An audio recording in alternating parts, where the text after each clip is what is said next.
As we close our unit on ecosystems and human impacts to those ecosystems, I'm going to invite you to pretend that you have been asked to participate in a conference focusing on trying to maintain biodiversity.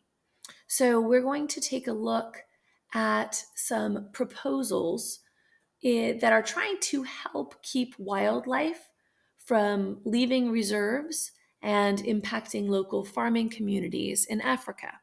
We have a really, really difficult task in front of us because human wildlife conflict remains a really, really huge unresolved challenge for conservation. We're trying to preserve the animals and respect the local people's desires for sustaining a comfortable community and maintaining their way of life. So, you are going to be visiting 4 different learning presentations as you would at a conference.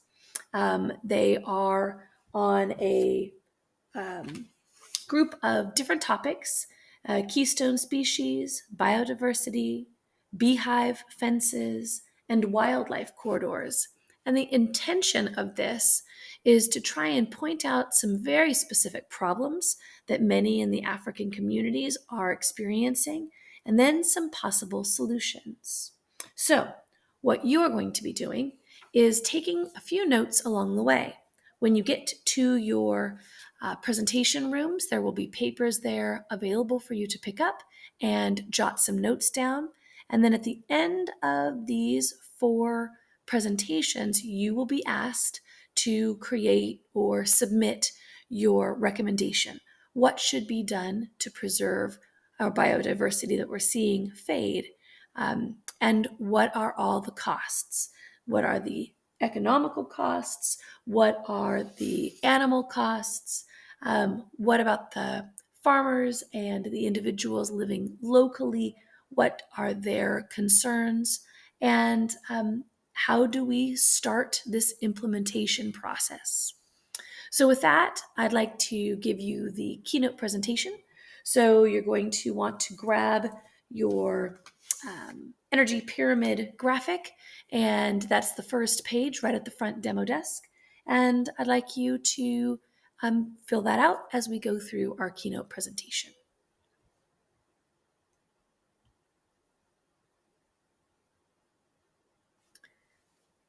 So species interaction is an essential component to any ecosystem.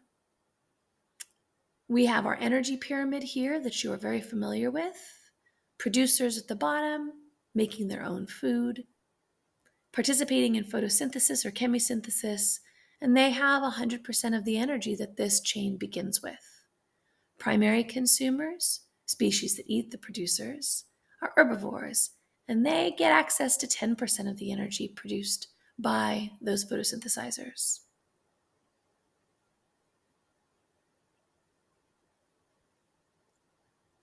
Our secondary consumers, which are species that primary consumers and primary producers will connect with or use in their trophic path. Species that eat primary and secondary consumers are called tertiary. They're our top carnivores. They get less than 1/10 of 1% of what the producers were providing. And then there's other relationships: mutualism, parasitism, commensalism.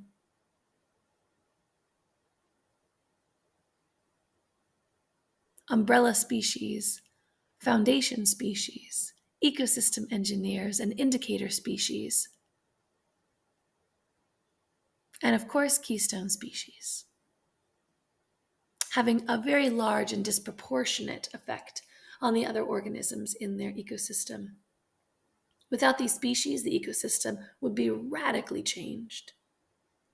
Any organism could be a keystone species, and we've seen a few.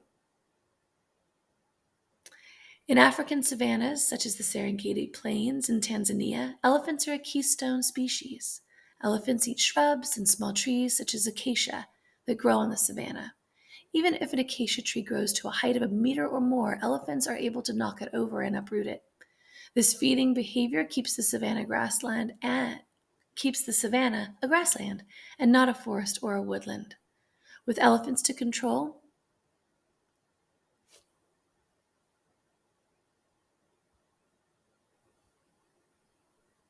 the tree population, grasses thrive and sustain grazing animals such as antelope, wildebeests, and zebras. Smaller animals such as mice and shrews are able to burrow in the warm, dry soil of a savanna. Predators such as lions and hyenas depend on the savanna for prey as well.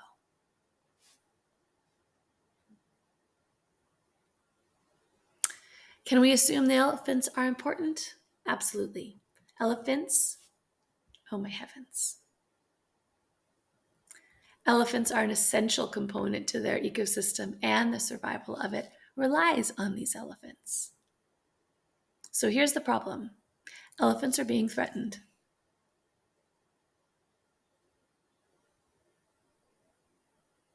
The biggest threat to elephants is, you guessed it, humans.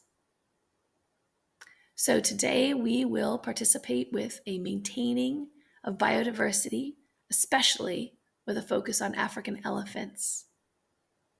Enjoy.